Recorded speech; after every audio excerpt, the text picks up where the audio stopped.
Wildcards shock the world, Europe survives vacation, and North America breaks the curse. The League of Legends World Championship is finally out of the group stage, and for the next few weeks, we're all about Worlds, baby. Primetime eSports starts right here, right now.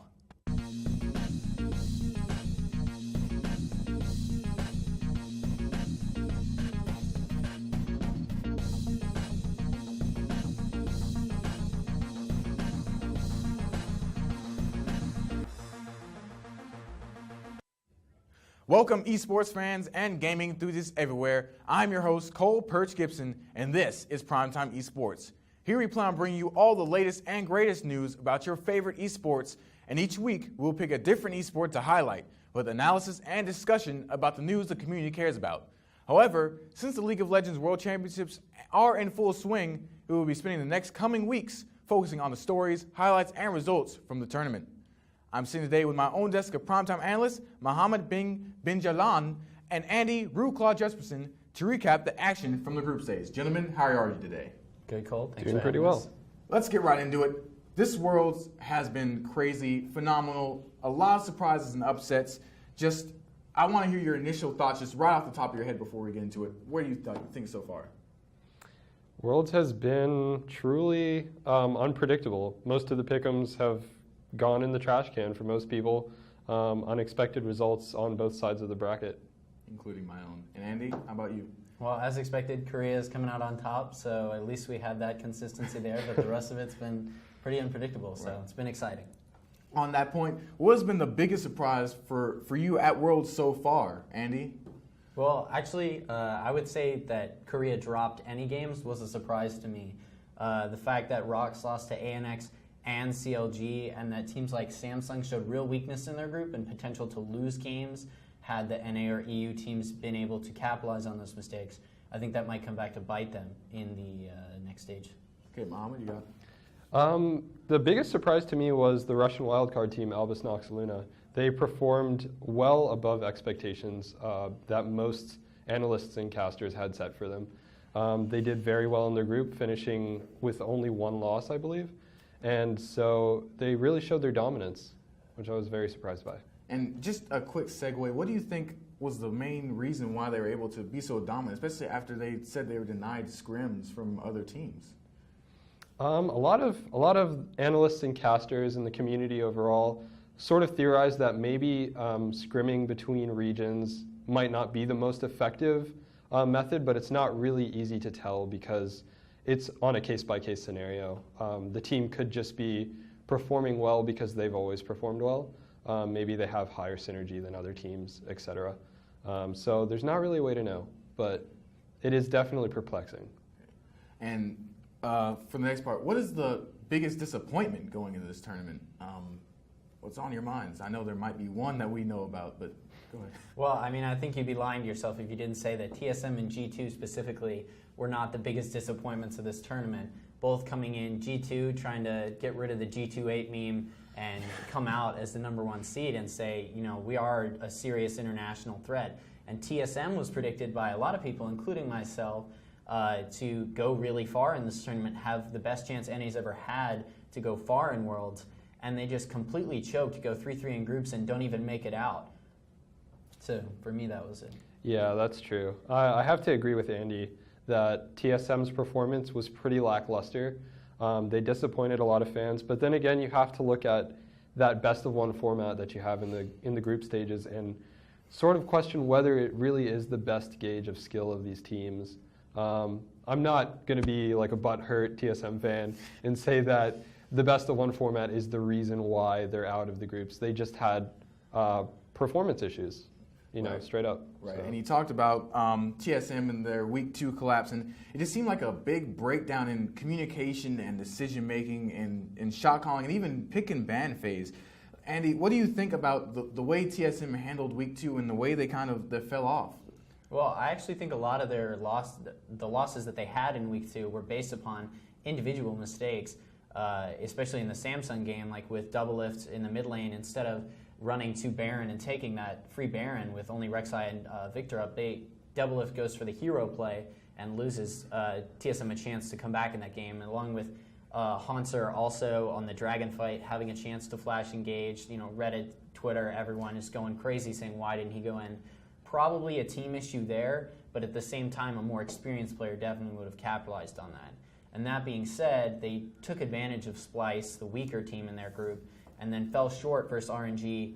Some people blaming it on the draft. I guess you could blame it on the draft, but I personally think, again, it was just misplaying the early game. They did pick themselves into a comp that, if it got behind, as you saw, would just get snowballed on. But had they executed better, I think they definitely had a really good chance of coming out of Group Week 2. I have to agree with that. I agree with his points, especially about Hanser not really being able to pull the trigger in some of those team fights. I think only experience will tell if he'll be able to adapt, but he should be able to, given most other factors stay constant. And talking about experience and looking ahead to next year, what do you think is the future of this team?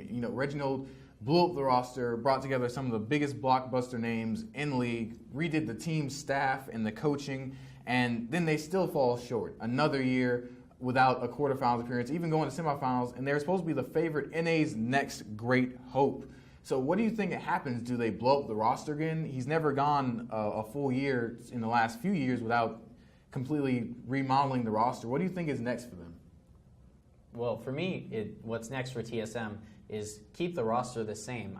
You absolutely dominated the North American regular season and go into this Worlds looking with all this potential, but then again, you have so much youth. You have to look at this. This is Hanser's first Worlds. This is Biofrost's first Worlds. This is Biofrost's first season as a competitive player. And you have to say that given this experience, TSM will come back and be able to train again, continue their success in North America, and head into next year's Worlds with more experience. I agree with that for the most part. I think that if TSM does make any changes, it should not be to the main roster. Assuming that most of the players want to stay on board and give it another shot. I feel like the players, the roster, the coaching staff, all of them have been performing pretty well. It's unfortunate the results that we got from the team in the group stages, but I don't think that there are any severe urges for Andy to replace members or sort of go through a dramatic change like he has in the past. Now, on this topic, one big concern for the team is that Doublelift going to the tournament said that he felt this might be his last rodeo. Do you feel like he might retire after this year? And then if so, what would be the process in replacing such a big talent, not just a big talent, a big voice on this team? He handled a lot of the shot calling. It'd be hard to replace that going into next year. Personally about Doublelift, they always do these sort of videos every year to sort of amp up the audience, get people going and really get them invested into Worlds when it's approaching. I don't know necessarily how serious Doublelift is about his claim of possibly retiring, maybe running out of gas, energy, but I can't say with all certainty that he would retire. It's a possibility, certainly. But as a TSM fan myself, I would say that I don't think he needs to retire. Just minor shot calling errors that can be fixed. Well, I certainly think that one thing that's going to play into it is going to be his legacy as a player and how he wants to go out. You see the same thing in a lot of other conventional sports where professional players who've been on the top for so long don't want to end on a season like this, don't want to go out as the what could have been team at 3-3 rather than going in next year after another year of practice and saying this is it and really dedicating yourself to it one more year just to get those final results, go to semifinals, go to finals, contest Korea. We know that it's possible. It's just whether or not he's dedicated to that cause. Excellent. Now I have one more question for you guys, but before we go into that, we have to discuss the next round and how it was seeded in the seeding process, the current quarterfinals bracket. Immediately after the finals game of the group stage,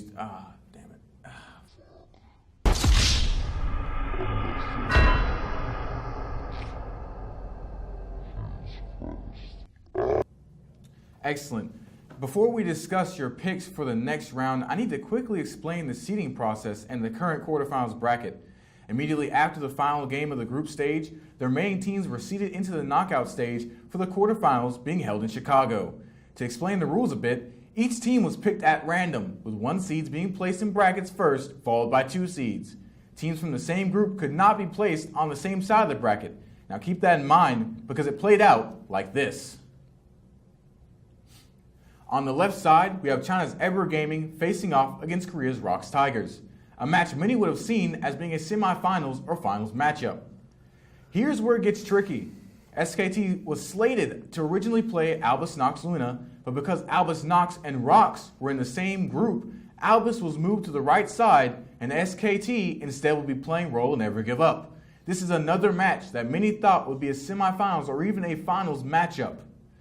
Moving forward, Albus Nox was moved to the right side and will face H2K in Chicago for a trip to New York. Look for this to be an exciting matchup as both teams have an explosive play style and Albus will look to continue to make history as the first wildcard team to make semifinals.